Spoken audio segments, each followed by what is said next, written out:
Hi there. Before we begin to learn how to paint sunflowers in watercolors, let me share a small lesson on how to draw and compose your sunflowers on a blank sheet. Creating an interesting composition or flower arrangement in an asymmetrical way will lead to a great artwork. What I mean to say is, instead of placing the flowers right in the center, try to position the flowers in zigzag way. This way, the viewer's eye moves around the picture plane and they enjoy the whole of the artwork. Another very important point to keep in account is the empty space or negative space around your arrangement. Even a single flower can be striking if its shape is clear and interesting. It lends power to the composition. So if you are there with a single bloom in your hand, be sure to position it carefully so you can't have just a symmetrical round shape, for example, but something more interesting. You can position some leaves around it to add to the interest, making sure that the negative space around them is clear and good. Now let me show you what pens to use for drawing or doodling and a step-by-step tutorial of how to draw a sunflower. For this drawing, I'm using a 0.5 mm art line pen. To begin with our sunflower drawing, draw a donut shape and lines like sun rays around it.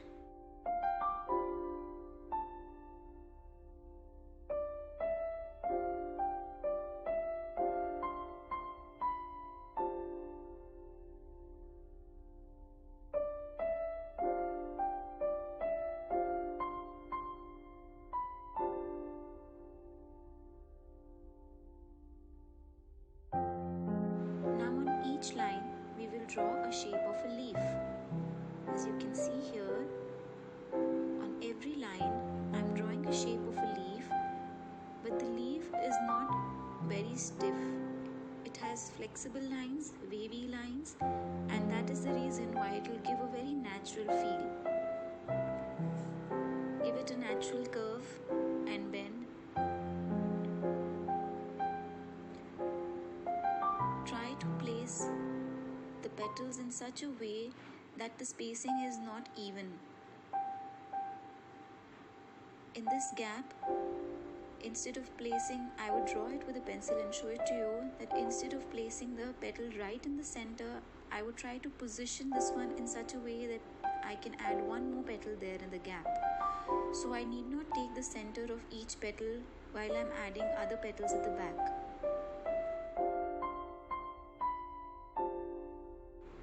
While drawing all these petals, please keep in mind all the little points we discussed earlier about drawing and composition. While you are making this drawing, while placing all these little petals at the back, I am keeping in mind that they do not take the exact center of each petal, and which is why it adds to the beauty and looks more natural and flowy.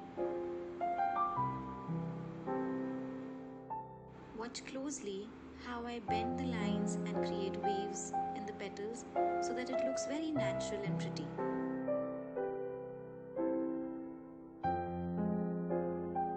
In all these little gaps, we add tiny petals to make the sunflower look fuller. I'm almost on the verge of completing my sunflower by adding some more twisted and turned and bent petals. You see my sunflower, how it is coming across? I think it's pretty nice. Now I'll quickly draw the stem. The stem needs to be a little wider from the top, tapered a little in the middle, and again widened from the bottom. Let's just position the leaves now. Again, for the leaves, I want to create a bend in the leaves as well so that it looks more natural and more realistic. This is how we draw a bent leaf. Another one we'll add. So the purpose of drawing these leaves is also to figure out our negative spaces. What I mean by the negative space is the background space, the empty space in the background. So while I'm positioning all these, the stem and the leaf and the flower, I keep in mind the empty space, because of which the composition looks more interesting. I'll be adding few more leaves here and there to avoid too much of blank space. Here in our composition, the focal point is our sunflowers, and we are adding these leaves to fill in around the focal flowers.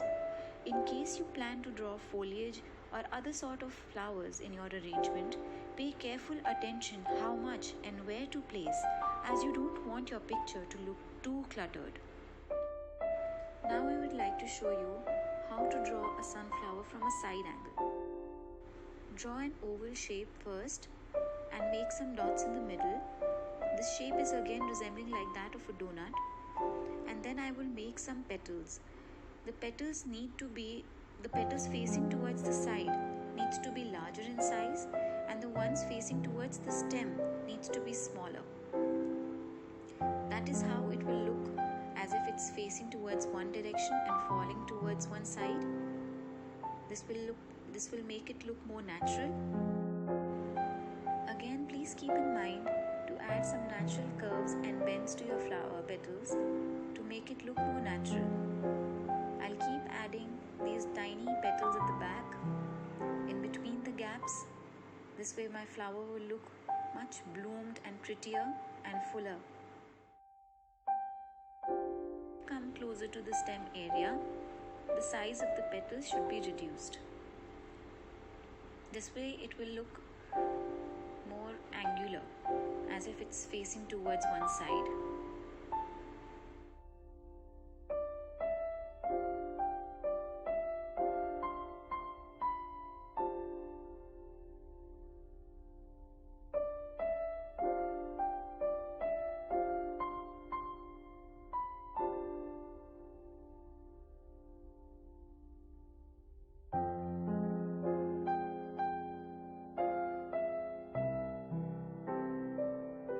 I hope these little tips will be helpful for you. Thanks for watching.